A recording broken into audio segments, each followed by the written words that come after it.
Good morning, everybody. Thanks for being here. My name is Bill Hayes. I'm the Bronx Westchester Regional Security Manager for the Community Security Initiative.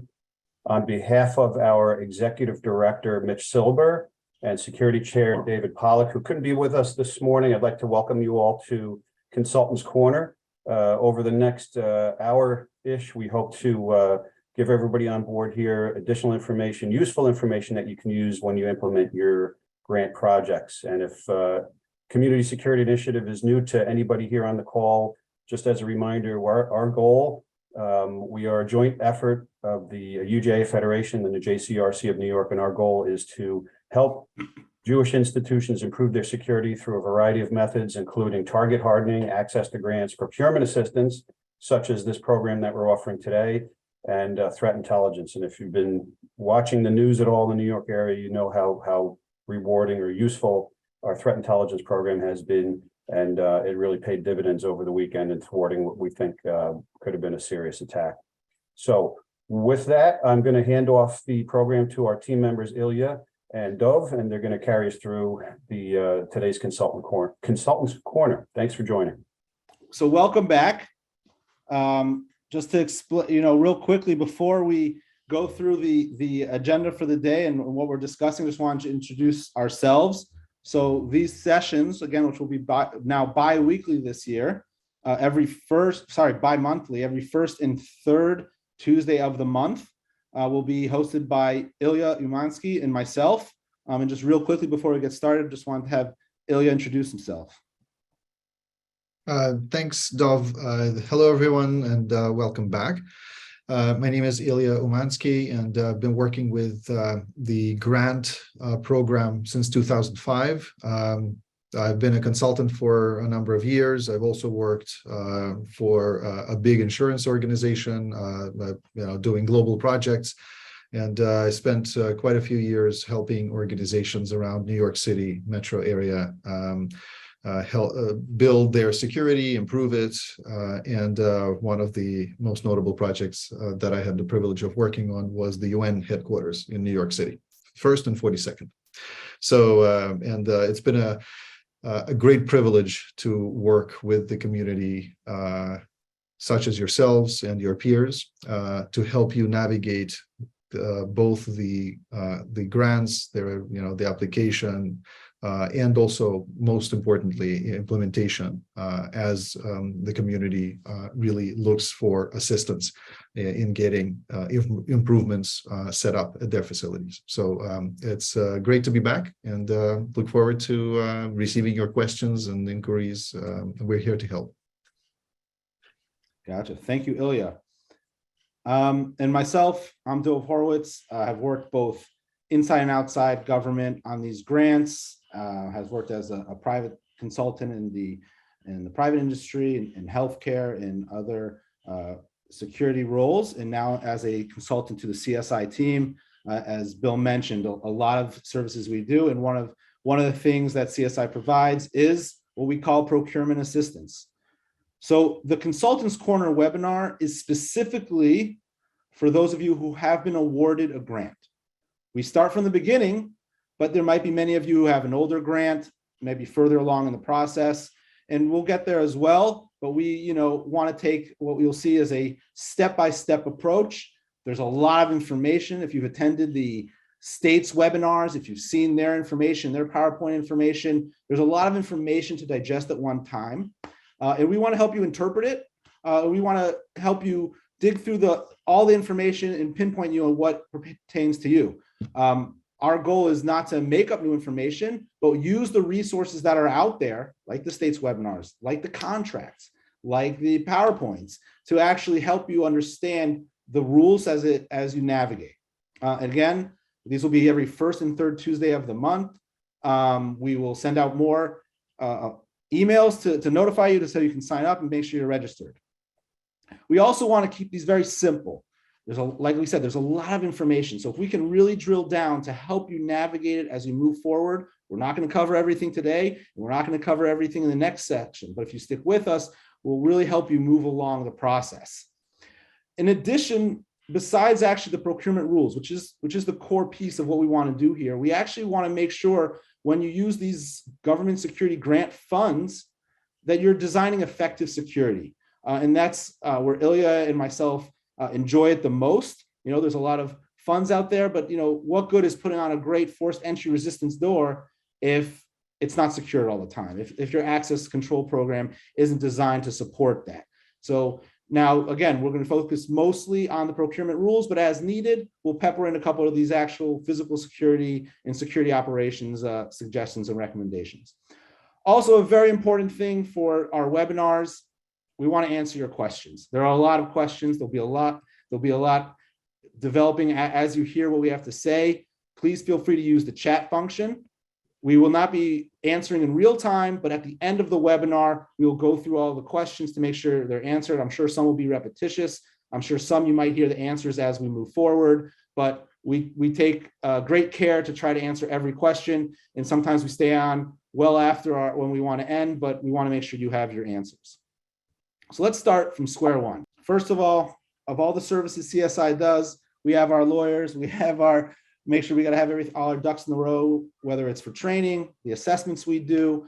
We're a nonprofit organization, affiliated with UJA Federation and JCRC-New York.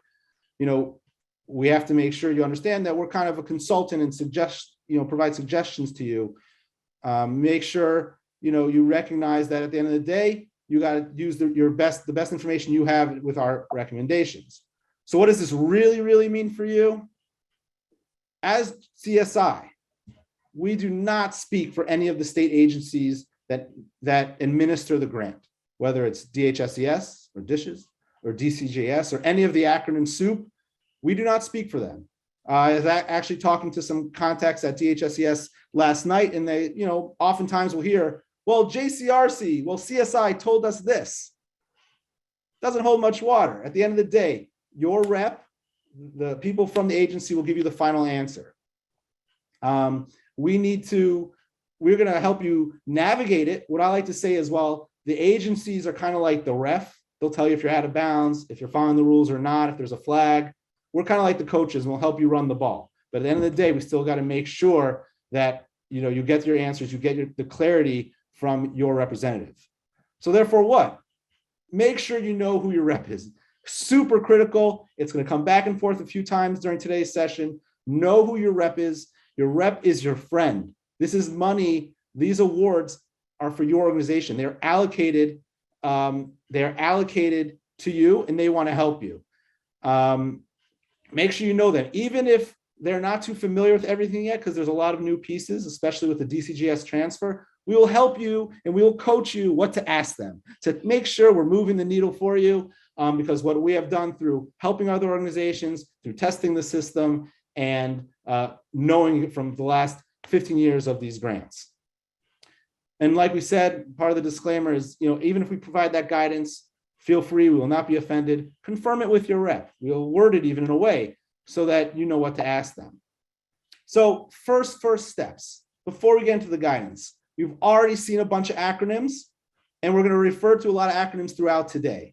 So let's get this out of the way, right? There are actually 2 grants. You might have both. You might have one. You might have multiple of one and not the other. You might have none and you just want to join the webinar. But let's clarify what they are. Right? There's the 2 grants. There's the federal, right? Sometimes people call this the FEMA grant because FEMA holds the pocket of the funds. This is the Nonprofit Security Grant Program, the NSGP. Right? That's how we'll refer to it, NSGP. That's the one that allows for $150,000. Then there's and that's been around since, the middle of the 2000s. Then there's the newer New York State Securing Communities Against Hate Crimes Grant, right? Again, people call us the state grant, the hate crimes grant. So we'll refer to it usually as the hate crimes grant or SCAHC. Let's stick with hate crimes grant. It's a little easier to say. Now, where that gets a little confusing is, even for the federal grant, it's administered by a state agency, right? We said, who is your rep? Your rep is someone from New York State. Now, the NSGP is administered by DHSES, the New York State Division of Homeland Security and Emergency Services. And the last round and the next round of the hate crimes grant is administered by the New York State Division of Criminal Justice Services, DCJS. The first cycle or so of the hate crimes grant, though, was administered also by DHSES, right? Just to keep a couple of extra curveballs at you. Whatever the case, you still are signing and working within a New York State contract. That's where you can, right? You've probably heard from your rep if you've worked with them. Appendix A1, they like to say. We study this, we turn it over. And we also, like we said, we use the past information in webinars to be able to guide you. But at the end of the day, so whether it's dishes or or DCJS, the rules are mostly the same. There's a few nuances between the grants that we're going to kind of tick into today and throughout the next, webinars we do.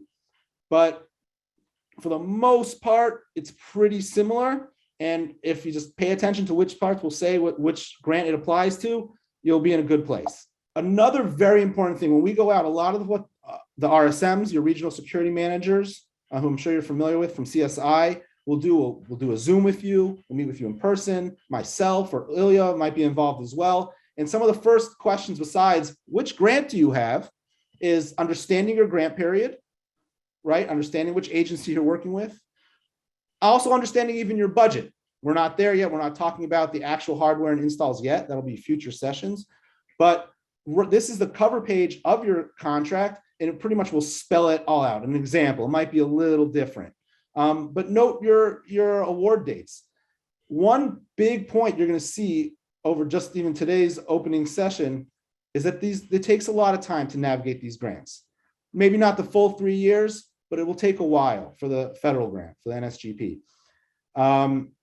So it's important not to kind of wait, not to kind of push this off. Let's approach it step by step. If we chip away a little bit, you'll be in a good place. And also, everybody, if you are our Queens Regional Security Manager, Seth Goodstein, is the magic behind these webinars. So thank you, Seth. So those of you working on previously awarded grants, I'm sure you're hitting into some of the roadblocks. We'll help navigate. Your RSMs are available if we don't get the information today, but we will get into that information in the coming sessions. If it's your first grant, welcome. We're here side by side with you to help you understand what you need to do. I hope at this point in today's session, at least, you're recognizing the acronyms and the differences between these grants. And if you have multiple grants, you're going to see that there's some major similarities between the two grants, but then there are some important differences that you should be aware of. So let's get into the nitty gritty. One thing we did at CSI was try to break down, the whole team got together through our experience, through helping locations do these grants, some of us doing grants for our own locations, was kind of breaking down the process into phases. Today, we're going to talk about what we call phase one. This is your execution of the grant or signing your grant. Right? Your start is your award. When they notify you, you got it. You might have heard crickets since then or nothing. But this is the kind of phase you're in. And if you haven't heard anything, you can see why the program can take many, many months, if not more. But we'll get back to that in a second. Before we get into today's phase one, we want to just kind of show you a light overview. We're not going to get into it, but this topics we'll talk about in future sessions. Before we do that, I just want to point out a few things about our phases. We made up the phases. If you go back to your rep and say, I'm in phase one, they will have no idea what you're talking about. All right, just bear with me on that. They will have no idea. This is a tool we developed so we can help you understand that to take this step-by-step approach, there can be some overlap, but there are also some hard stops where you can't move forward to the next piece. I also want to point out like I mentioned, our estimated time. Some of you may have executed it the day after you were awarded. I doubt it. A lot of us are in that stage where we're waiting for our reps, or we're waiting to even figure out the next piece. Or unfortunately, maybe some of us, we'll get to a little later, are waiting for our UEI. We'll get to that later.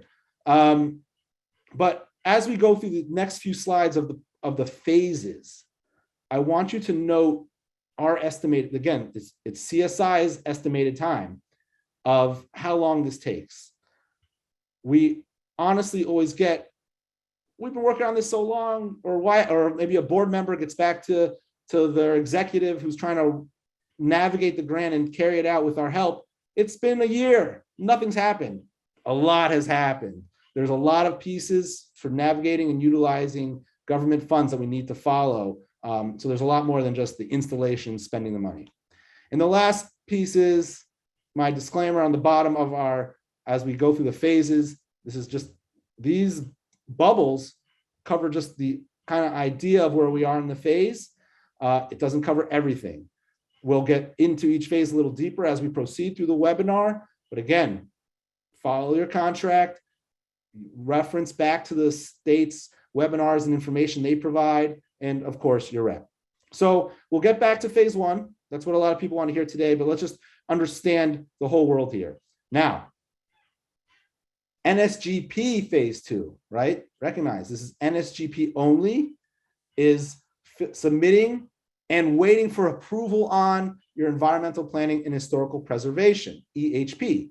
This is the topic of our next webinar, and potentially a few after that, because there's a lot that goes into this and can get, it's not that hard, but it gets technical and it's an important document.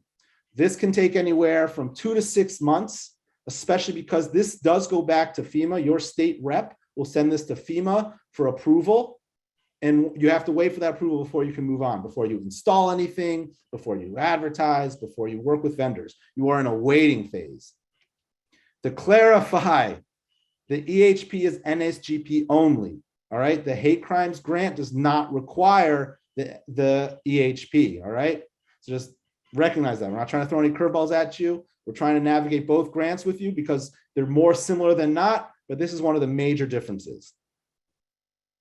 On that note, another major difference on the early phase of your grant cycle is your MWBE, your minority and woman-owned business enterprise requirement for the state hate crimes grant. Technically, you should always be pursuing MWBE vendors with whatever grant you have. But for the state hate crimes grant, this is a strict 30% requirement. So if you have $50,000 in your award, $15,000 must be allocated through an state approved, through the Empire State Development, ESD, state approved MWBE vendor. Again, this is a future session. We are not here yet. We are in phase one, CSI phase one, grant execution, right? Again, the MWBE requirement is for the hate crimes grant only, the 30% requirement. So now we kind of are going to come back together at our phase three for the NSGP phase three. This is where you need to identify or, kind of find your vendors. And there is a requirement to advertise, and it is for 3 days. Again, a future topic. We are not here yet. How does it take 1 to 3 months to do this? You'll find out. Besides lining it up with the newspaper, finding the right newspaper, working on your language, getting people to respond, because many vendors probably will not see it, getting the right amount of bids. It takes time. Again, not today's topic, but we will, I promise, come back to how to do the advertisement, how to identify vendors. We're just giving you this overview. Now, so both the hate crimes grant and the NSGP required us to advertise for 3 days. And now we start getting our bids. That would be our bidding phase. If you're paying attention to our estimated time, we're anywhere from 6 months to a year from now that we're at this stage in the project. You need to get your 3 bids. And we put a hard stop there. If you don't get 3 bids for every budget line, right? If you have cameras, if you have doors, you need 3, other categories. Each project, each category needs those 3 bids. And then you have to kind of have your scoring methodology, how you prove to the state how you selected your bidder and the final vendor, and then select them. And then your final phase, far from here, your actual installation, keeping the records, your equipment management, and the actual fiscal reimbursement. Remember, it's a reimbursement grant. You lay out the funds, and the state will reimburse you once you put your paperwork in. They're actually very quick on that if your paperwork's accurate. If any of the issues, and we'll talk about in a future session, is getting that initial funds to lay out, we actually have some programs we partner with. And if that is something you need help with, please reach out to your RSM, but we will talk about it in a future session, how to get what we call bridge loans to help lay out the funds for your grant. There are many of you who already have a grant, are working on a grant. That's why we want to actually go through the whole overview of the phases. So understand which phase you're in. And if your contract is now executed, and for NSGP, you have the approved EHP, right? Your rep will say you're approved, you can move forward. Then you can begin your advertising and bidding. Just remember, this again, we don't speak for the state, but we also want to make sure if you're on our webinars, we're sharing all the appropriate information with you. If you have the hate crimes grant, you have a 30% MWBE requirement, future topic. The sealed bid process, right? Now, based on the cost thresholds of your budget will dictate whether you need to do the sealed bid process. But here's my personal recommendation to you. Just follow the sealed bid process for anything you're getting bids for. It's just going to confuse you. It doesn't make that much of a difference. You get your bids over email. You make sure you have 3 bids for everything. I would just always guide that. Always get your 3 bids and kind of follow the sealed bid process. It's the nuances of when it's less than a certain threshold. I would almost say just ignore and follow this process to make sure you have it right. And then very importantly, keep notes and records of everything. This is a common concern from DHSES, from dishes, that where's the records? Where's your notes? When you get your bids, you save them. When you met with a consultant or a advisor or a vendor, save your notes, keep your records. You know, the state itself doesn't approve your actual installation and what vendor and what products you use. But they want to make sure you're following the procurement rules. And you do that by keeping your records so you can ensure you're showing that you follow the rules. If you ever do get an audit or a visit, that's really it. Just keep those records. And we will continue talking about that, what to keep as we continue. All right. Now what we want to do is get into, as promised, the phase 1. Before we jump in, Ilya, anything to add on the phases that we put together? I know you work with many hand in hand navigating the whole process. Just anything on the overarching larger process you want to add in? I was just going to reiterate that we fully appreciate how frustrating it could get. The navigation and getting in touch with the rep, and the rep sometimes not being as helpful as you might think. We can only apologize that this is a bit convoluted, but this is why we put these presentations together, is to guide you and hopefully help simplify and answer some of the questions you might have, right, through our experience with the program, right? And that's why CSI is there, the entire team to help you to field your questions and requests. One thing that I would reiterate is that it's really, really helpful early on to have somebody on your staff, on your team, who's kind of leading the project forward. I know that it's a lot to ask. We completely understand that, but it is, through our experience, one of the winning factors. If there is a person who is kind of dedicated and kind of driving the project, the process forward, it really helps quite a bit. So those are the few things I wanted to add. Amazing point. And appointing a project manager and just general project management principles are something that we will, again, just like the actual security concepts, sprinkle in and talk about as we proceed here, because otherwise it'll be all over the place. I'll just give you an example. Even last week, I was working with a location that's probably in the 2nd or the 3rd year of their NSGP, and the people kind of trying to navigate and do the install weren't involved in the beginning. And just mentioning, well, okay, you're approved for a camera project. How about, what does your EHP say about the placement? And they didn't know what we were talking about. And what would happen is if you were to do an install, not as per approved by our EHP, let alone whether it was a great design or not, you won't get reimbursed. So that historical trajectory of their grant process hit a major roadblock. Unfortunately, we had been working with the first person. It was with our Manhattan rep, Terry Byrne. We recognized that, all right, there's information you have to follow, where it's not just we don't just get to start wherever we want and install whatever we want. So again, and hopefully we'll get to sprinkle in some examples to make it real as we proceed, but recognize that, there are rules we gotta make sure we're following. So phase 1, that's what today is about. We'll talk about what the process is and provide some suggestions that you can go back to your rep with if they're not really able to answer your questions. Now, we said, like Ilya just mentioned, we help a lot of locations directly, individually. This allows us to learn the process. We've been doing this for over a decade in some format, whether the previous grant or not, right? And it evolves. And that allows us to understand what to do. And another very important piece is we use the materials that exist.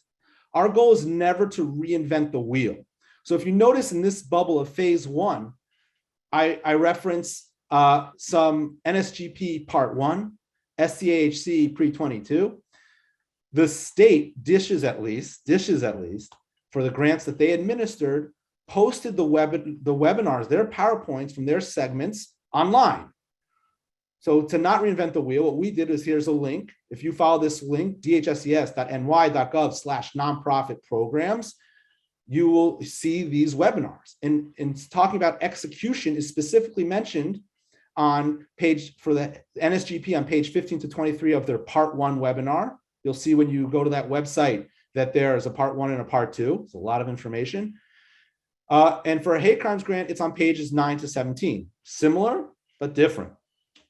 Another very important point, the most recent grant, NSGP 22, as of today, or at least last night when I checked last, they don't have their newest webinar up. That's why I specify that it's for the last cycles.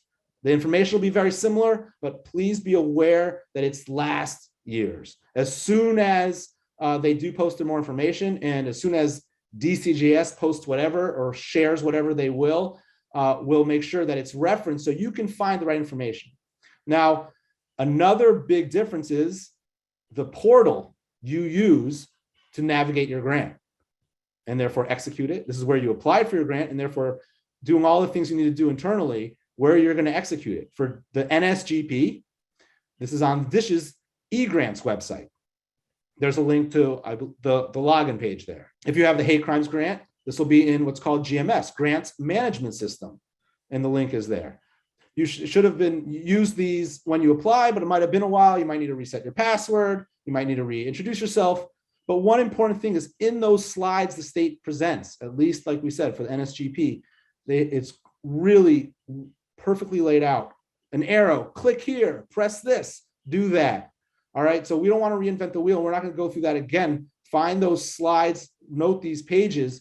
But remember, if you have a current grant that it's a little bit dated material, if you have a current grant, you can at least use it for guidance and should be pretty close. Now, this is one of the heavier slides we'll see before the end of the day. We just want to, again, we don't want to reinvent the wheel. You should have probably seen this information from your rep, from the slides they shared, wherever it may be. For both grants, and this is not an all-inclusive list. There could be reasons you might need to provide some extra documentation. Something may have expired. So just note you need your New York State disability insurance, your New York State workers' comp. This is explained both in the PowerPoint slides the state presents, as well as the information DCJS shared, which we will get into very specifically in a moment. And then your actual execution, again, that's on eGrants or GMS. There might be some conditions you have to sign, but you need to have your documents uploaded and ready to go before you can do that. Just to specify some differences here. For the NSGP this year, upon application, you need to have your unique entity identifier. Again, we don't want to reinvent the wheel and talk about how to do that. Many of you have it in place, but we know it was a challenge. It was actually our team and David Pollack who navigated with the state for those of us who weren't able to get our UEI in time for application that allowed us to push it off to when you're awarded, but that's now. So you cannot move forward. They will tell you you have a FEMA hold. They will tell you, you cannot move forward even with execution if you do not have your UEI. This has kind of replaced the old requirement for the DUNS number. Depending on the cost, the amount of your grant, you need to do your online vendor responsibility questionnaire. There's the link there. I understand it's not a live link, but either notate it, or if you find the webinars at dishes.ny.gov/nonprofit-programs, you can find in their slides the instructions on the vendor responsibility questionnaire. The other thing you could start doing, and we're not talking about this today in depth, is your EHP for the NSGP, right? The Environmental and Planning and Historical Preservation. The pictures you need to collect, you can start tinkering with the form, and eventually you'll be required to submit that to your rep, who should help you kind of make sure there's no major glitches, and then who will submit it to the FEMA, and then we wait for FEMA. We're not there yet. December 6th is our tentative date. We're going to start talking about that in depth. If you have the hate crimes grant, the SCAHC, right? The hate crimes grant, reach out to your rep. We'll get back to that in a second. That is really, for many of you who have not heard anything since award, that is your next step. We have been told this by DCJS. That is your next step. Reach out to your rep. What do I need to do next? Where am I? One thing they'll ask you for are these forms. The forms listed there in that final bullet are MWBE, Minority and Women Business Enterprise forms. And we'll get to those again in the next few minutes to explain exactly what they're asking for. Again, so for most of these, you can upload the documentation required directly into your portal, eGrants or GMS, or sometimes the rep will take an email and upload it for you. Just depends how good you are with it. But let's get into, let's cut for today for NSGP. That's kind of as in deep will go. Make sure you have your UEI, make sure you have these forms ready, and you start the execution process in eGrants. Again, refer to the pages in your in the NSGP presentation. Your rep probably even emailed you the 2022 NSGP PowerPoint presentation. It's really all in there. It seems like a lot, but sometimes it's just because each page is your step-by-step. Have faith in it. It'll guide you well. There's a lot more questions on the hate crimes grant, and that's kind of what we're going to spend the next few minutes on, and then we'll get to questions. You likely, hopefully, received this instruction sheet from your rep at DCJS when you were awarded the grant, but you may not have.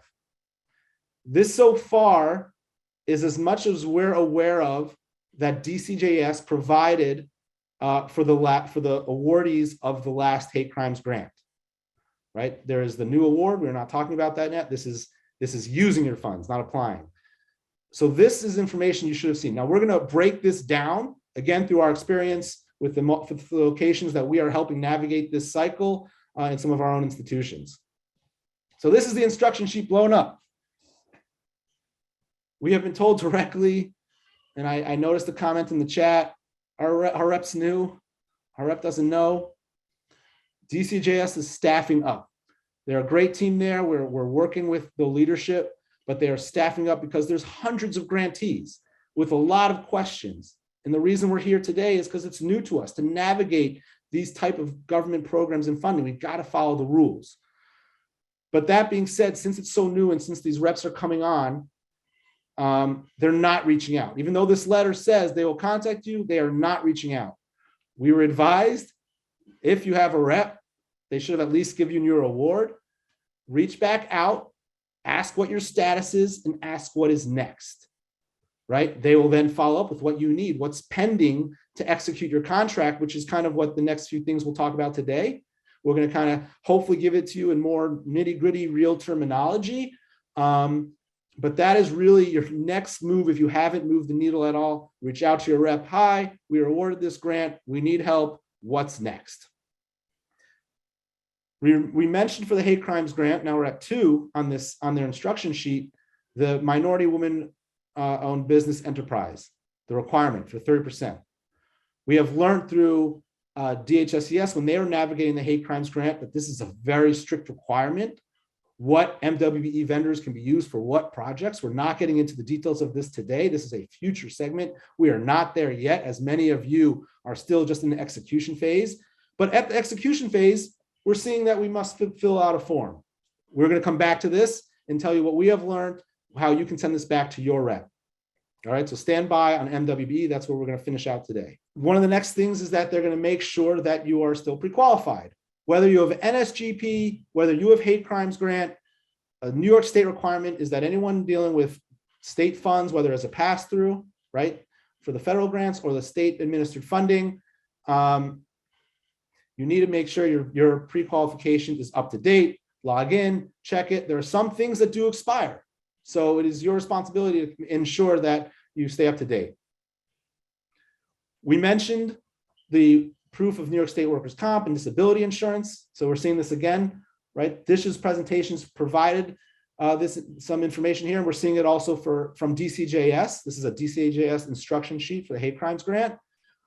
And we know from our experience that they want you to list DCJS as the certificate holder for this proof of documentation. Vendor responsibility, again, we mentioned this as it applies to NSGP. Likely you don't need to do this for the hate crimes grant. You need to do the vendor responsibility if you're still paying attention just for fun. But if you're still paying attention from an NSGP, you must do this. If you are just less than the threshold, you likely do not have to do this. This is 1,000% something you should confirm with your rep. It's possible you have multiple grants, and that could take you over the threshold. So I can't give you a blanket yay or nay, you need to do this, but that's kind of the rules here. Don't ignore it and confirm with your rep regarding vendor responsibility. Another one that we're seeing come up again and people having questions on is the charities registration. Now, when you pre-qualify, you were required to do this. So likely you've already navigated these rules, the forms that needed to be provided, and you just need to make sure it's still up to date. Some places are with letterhead can prove that they're exempt as a religious organization. Check with your lawyers, check with the previous information you've done. And some organizations need to actually follow and fill out some forms to demonstrate their charities registration. Again, there's links here in the instruction sheet that you should have received from the state directly. If you need more information, reach out to your rep and we'll send you this link, your RSM. Also, if you're CSI Regional Security Manager, it can provide you this link to check on how to do your charities registration. But the most important thing is you already did this. You likely did this as pre-qualification. Don't let it scare you now. Go back into your portal, go back into the New York State Grants Gateway and make sure it's still up to date. And then reiterate that to your rep. Say, as per Grants Gateway, we have provided documentation that we are either exempt or have fulfilled our charities registration. One of the last things, and again, something we're not going to get into today, but being that it's almost time to submit quarterly progress reports, pretty easy. A lot of people get spun up on this. It's really, and you'll hear your reps talk about it, it's really to help your reps know if you're making any progress or not. If we're 2 years into a 3-year grant process, or for the hate crimes grant, a 2-year grant process, and they haven't seen any movement, it's going to be very hard for you to utilize your funds by the deadline. They want to make sure you're chipping away. And because we said there's a lot more to do besides just installation. There's a lot of things that have to happen. But note that when you do your quarterly progress reports, and again, in the information, at least that DHS provided with arrows, click here, do this, quarterly progress reports. It shows you how to do it. And potentially when we do talk about quarterly progress reports, we'll show you again. But just note, the message I want to say here today is that it doesn't just mean we installed something. Okay, we executed our contract. We were in touch with our rep about what we needed to execute our contract. We met with consultants. We met with our CSI Regional Security Manager. This is all showing your state rep that you've taken steps to move forward, that you're moving this step by step, because there's a lot of things that are required before you can even find a vendor and do any installation. And then finally, when you are at that phase of installation, there are some required forms. Your state rep should help review them, make sure they're right before they submit them to the state agency. It's another state agency that will do your reimbursement, but they'll review it for you, whatever the case is, but we're not there yet. That is a future Consultants Corner topic. If you are a new grantee for either grant, it is impossible that you are at the spending money phase and filling out reimbursement phases. So let's not even talk about that yet today. If you're someone who's already been involved, we will get there. And again, the state information provides a lot of the step-by-step and guidance, as well as your reps available. So as promised, you get a request from in the hate crimes grant for your MWBE forms, 2 forms, right? One of them is they're calling DCJS 3301. That's the form we're looking at on your screen. Except we know, our consultants, us as CSI, and those of us who are navigating current grants, that the hate crimes, that DCJS for the hate crimes grant has asked who our MWBE vendor is. But anyone who's been through these grant processes know that we cannot select a vendor yet. If you are a new recipient, I mentioned you're not spending money yet, we're not even finding our vendors yet. You should not be talking to any vendors yet. Your contract is not executed. If you have the NSGP, it doesn't reply to the MWB, but you have to wait for your EHP. We are not there yet. That being said, how do we pick our vendor if we haven't advertised and we haven't gone through the procurement process? We were literally told by DCJS that in form DCJS 3301 to enter TBD, for to be determined. We're relaying the message to you. Our ongoing message, confirm with your rep. State, we haven't gone through procurement yet. We haven't selected vendors yet. Does TBD suffice for DCJS 3301? All right, we are told this by DCJS. We don't want you quoting us. We do not speak for them, but this is what we have been told for other recipients. There's no reason it shouldn't suffice for you. Okay, TBD, and then when you get the procurement process, we'll see how they want us to update this form. Probably once you pick the MWBE vendor from your 3 bids, then you would enter it here and how much they're doing of your award, right? Minimum $15,000, 30% of a $50,000 award. All right. So again, confirm with your rep. Don't quote us, but use us as your coach to these forms. There was another form they asked for, DCJS 3309. Again, we don't know who your vendor is, but you're not at that step yet, but you can kind of fill out this form and list the projects you have that you'll potentially use an MWBE vendor for. For the most part, the hate crimes grant only allows for equipment. NSGP has a couple additional categories, does not apply here, is not eligible for the hate crimes grant. Most likely, what you're going to be using the MWBE for is equipment that you're installing through the grant. In summary, a lot of information. We try to keep it for you in a way that you could digest and take it step by step, like we said in the phases. But let's just do it real quickly, and then we'll turn it over to questions. Familiarize yourself with the grant. Which grant or grants do I have? What's our budget? What's our timeline? Are changes needed? What do we need to do now? And what do we need to do next? Be in contact with your rep. We realize that some reps are new, especially at DCJS. The dishes reps are experienced. They know the way around it. They're there to help you. Oftentimes we see people are hesitant. They feel like it's the IRS. The reps are there, even if they seem to be strict on rules, it's for one purpose, to make sure you use your funds correctly and get reimbursed and there's no issues. That's really why they're being so stringent. But at the end of the day, it is money that is awarded to you for your location. So especially if it's NSGP, the dishes has no say over your funds. It is allocated by the federal government to you, and dishes is just the administrator. Take this step-by-step approach. It's a long time in terms of the whole project, but it's just a little bit every week, every couple of weeks. Punch those few minutes, but just recognize it's a slow go to make sure you follow the rules with the big picture of getting reimbursed correctly.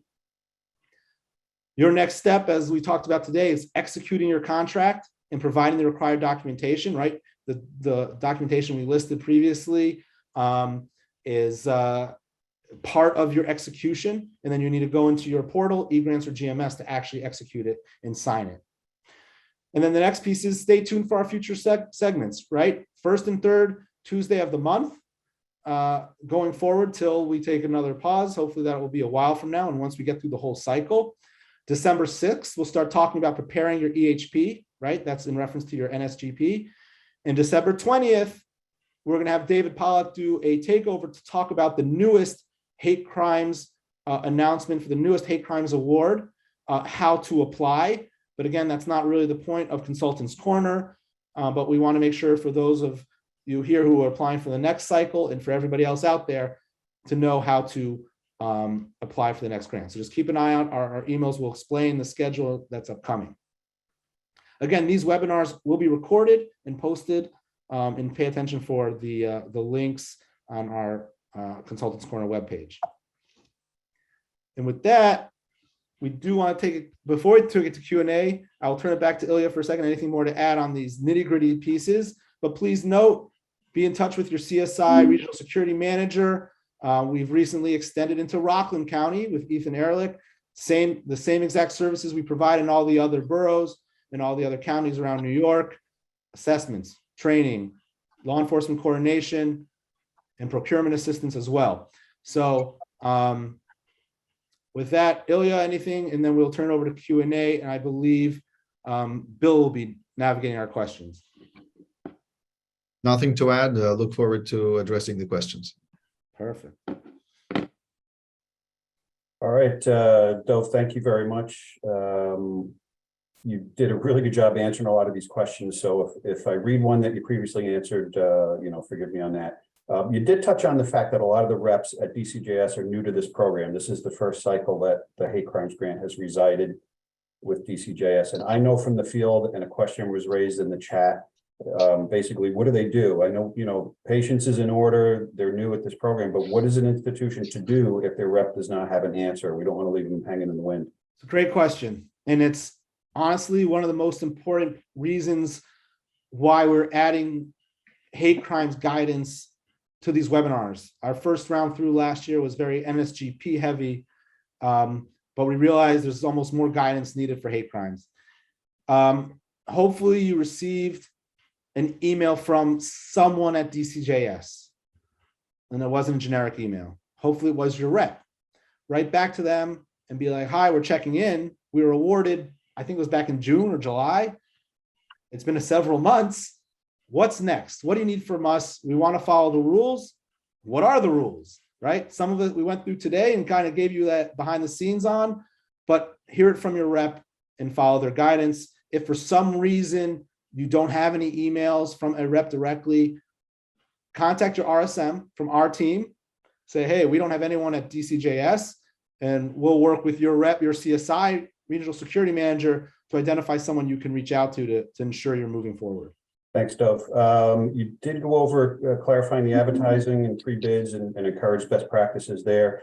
The next question I'm going to answer myself, and really it's kind of again, an example of a lot of questions I get from the field. This one is, why can't we start advertising for project bidders while the EHP review is going on? That way, when you're approved, you can jump right into awards. And we all, a lot of us here collectively have a lot of great ideas on how this process could be more efficient. You need to put that to the side. The most important thing we can tell you is follow the rules. That's the process. We can't change it from here in the field. And even though it may not make sense at times, you have to comport and comply with the process.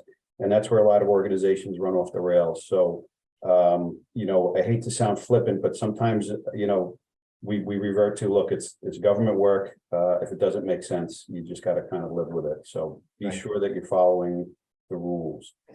And I'll add this, sometimes and that's perfectly said, Bill, thank you. And we only know this because we see it in the field with the dozens and more of locations that we work with intimately on the grants.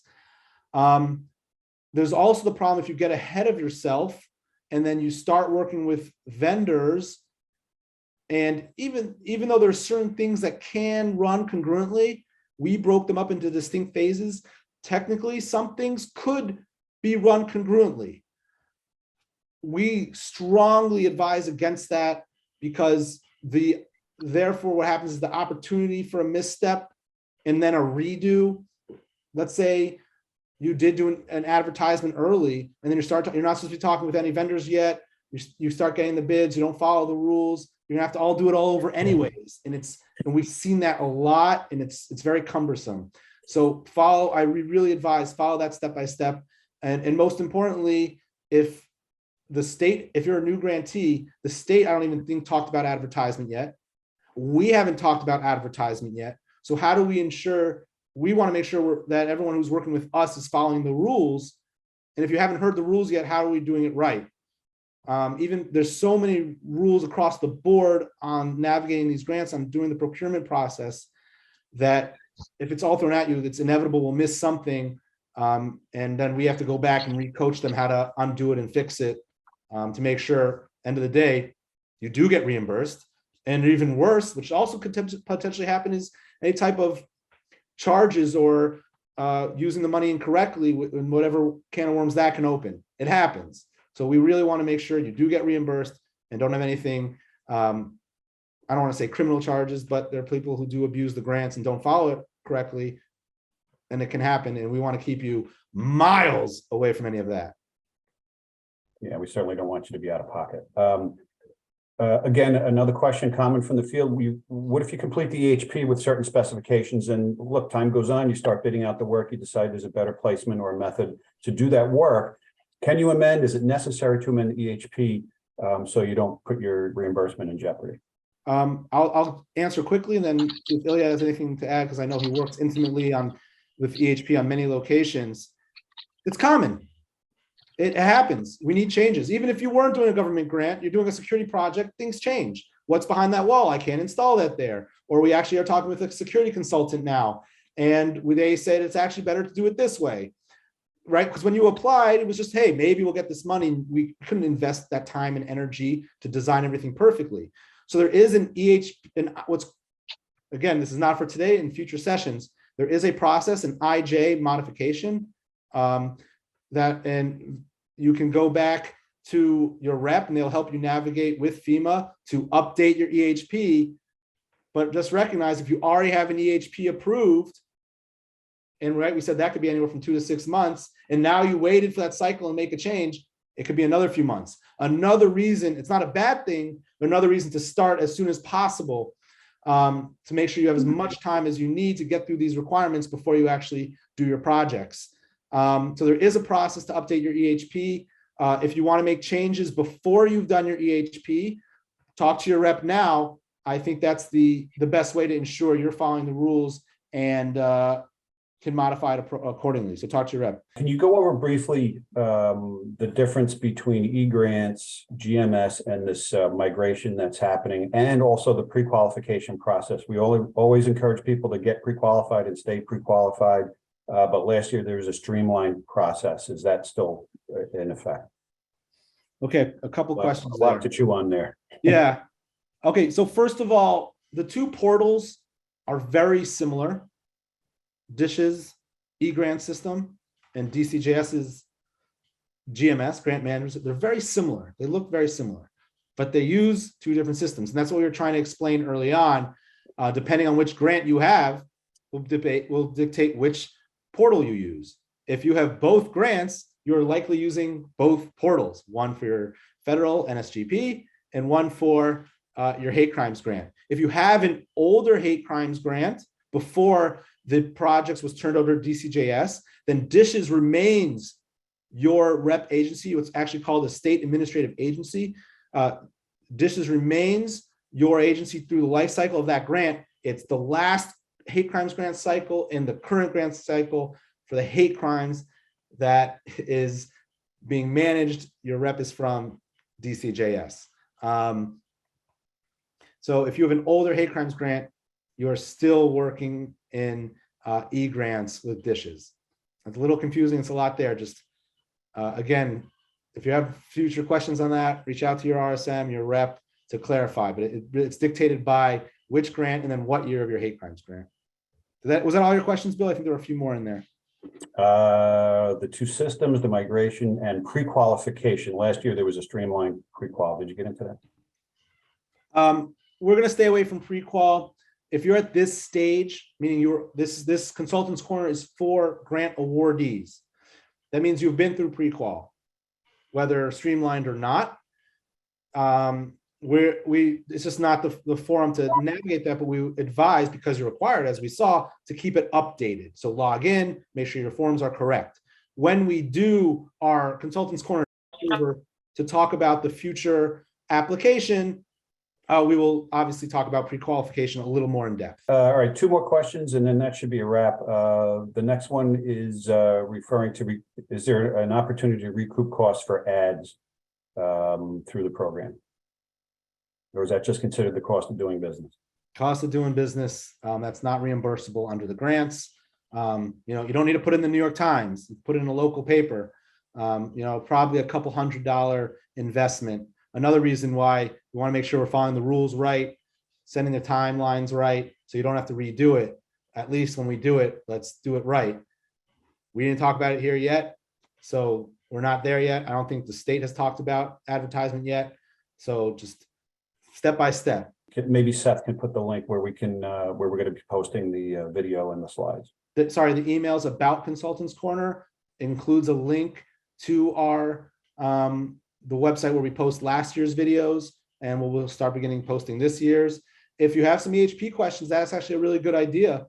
Ilya ran a couple sessions on the EHP, and that can allow you to understand if you're at that phase. We're talking about if you have a NSGP from previous years and you're at EHP, unlikely you're really there yet with the newest award, and you should be waiting for more guidance from NSGP. Okay, we're at the top of the hour. One other thing, if there are follow-up questions, we do have the email address. Seth, again, maybe you can put that in. It's questions@jcrc-ny.org. That will get you directed to your correct CSI rep. They'll post that in the chat. Thank you. I'm just skimming through the questions. We want to make sure we answer everything. There are some questions about the future grant. Let's not get into that. That's not the point of Consultants Corner, nor today. There's still some clarity needed from DCJS about what's allowed under that grant. Bob, I have one question that went right to me. If the facility is undergoing some renovations and extension to a room, would we need to disclose anything to the program, even if those renovations have no real impact on the funds being used? It's a good question, because actually there are many locations over cycle. The whole grant cycle took a few years. If it makes no impact on, if you're talking about the NSGP and it makes no impact on where you decided in your EHP where you're going to install stuff, I can't see it having any real impact. The hate crimes grant, you don't have to pre-describe where you're doing exact installations. But if that change is impacting your EHP, you definitely need to go to your rep. If it's not, I don't see any way it would ever have that long-term impact. But it also doesn't hurt. It's important for us to have this chat to see your real questions. Hopefully most of it is really talked about in the webinar, and if not today's, in future webinars. I would just advise, please don't provide advice to other grantees. We have our RSMs who are very familiar with the grant. There's just so many nuances, and we have to be careful that if it's on our forum and someone follows the guidance, and if it's not exactly correct, did CSI say that? So please use the chat function for questions. Our RSMs are monitoring for the questions they can answer immediately, and obviously when we can get to them at the end of the chat. If we did miss any questions, I'll remain for another minute or two. If you want to ask that up, I see there are a bunch in there. I know Bill took us through it, but on that note, welcome back to everybody. And for those of you who are new, welcome. Thank you to Seth and Ilya and Bill. And we'll be back in 2 weeks and start talking about the EHP. Thank you very much, everybody.